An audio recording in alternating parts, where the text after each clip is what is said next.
Rabbi. Haseten bugün buraya toplanmamıza vesile olan ana babasının ciğerparesi, ilçemizin gururu, Velid Bektaş kardeşimizin aziz ruhuna hediye eyledik. Muazzamazlar eyle ya Rabbi. Amin, amin. Bi hurmeti Taha ve Yasin.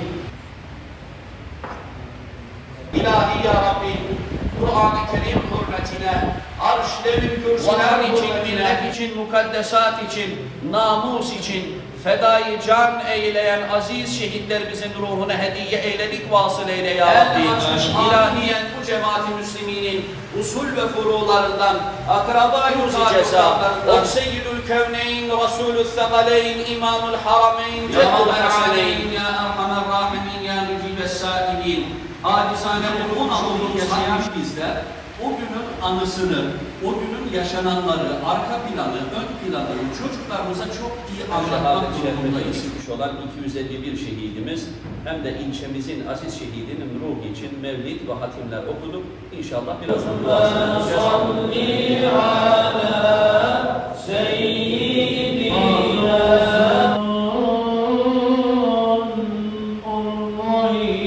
sana avuşunu açmış,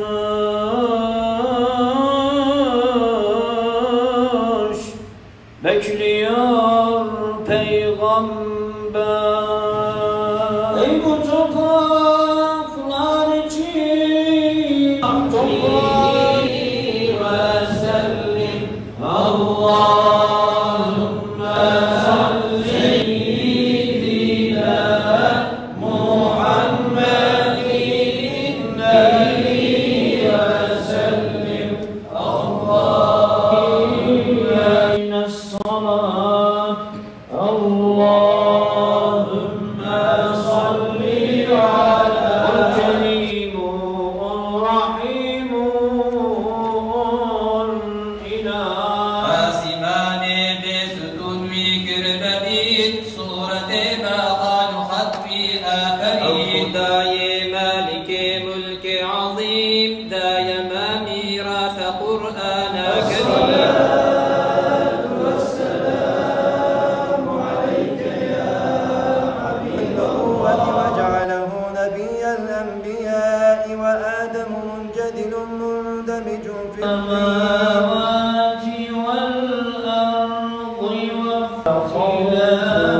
عليهم ولا هم يحزنون عند ربهم يرزقون.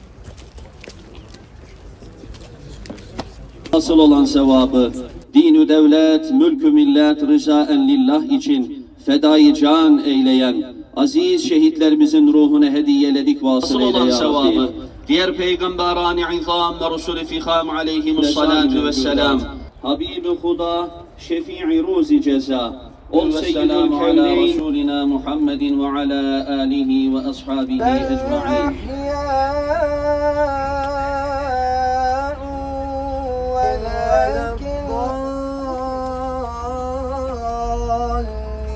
Bismillahirrahmanirrahim. Bu darbenin amacı Türkiye'yi yok etmek, Türk milletini yok etmekti. Bizler de 15 Temmuz 2016 tarihinde bütün Türk halkı birden ayaklanıp bu darbeye dur dedik. Bizler de o gün şehitlerimiz oldu. Bu şehitlerimiz için bugün Midyat'ta olan şehit Velid Bektaş kardeşimizin mezarında kendisini andık, kendisine Yasin-i Şerif'i okuduk ve şu anda da camimizde Türkiye'de şehit düşen tüm şehitlerimizin ruhlarına şu anda mevlüt okutuyoruz. Rabbim tüm şehitlerimizi, ruhları şad olsun, vatanımızı, birliğimizi her daim 15 Temmuz gecesi gibi tüm milletimizle birlikte her türlü darbeye karşı dur demeye muvaffak eylesin inşallah. Darbenin yıl dönümüdür. Şehit Velid Bektaş için bugün burada bulunuyoruz bu camide. Az önce kabrinden Fatiha okuyarak buraya geldik. Kabri ziyaret ettik. Bütün Midyat'ta resmi kurumları olarak. Bir daha bu darbelere karşıyız. Allahu Teala ne Türkiye'mizde ne hiç başka bir ülkede darbe olmasın. Şimdi darbe olduğu bir ülkede o 100 yıl geri gidiyor. Altyapısında tut, ekonomisine kadar herkes zarar görüyor. Biz darbeye karşıyız. Nerede olursa olsun Türkiye'de ve başka ülkelerde darbe olmasını istemiyoruz.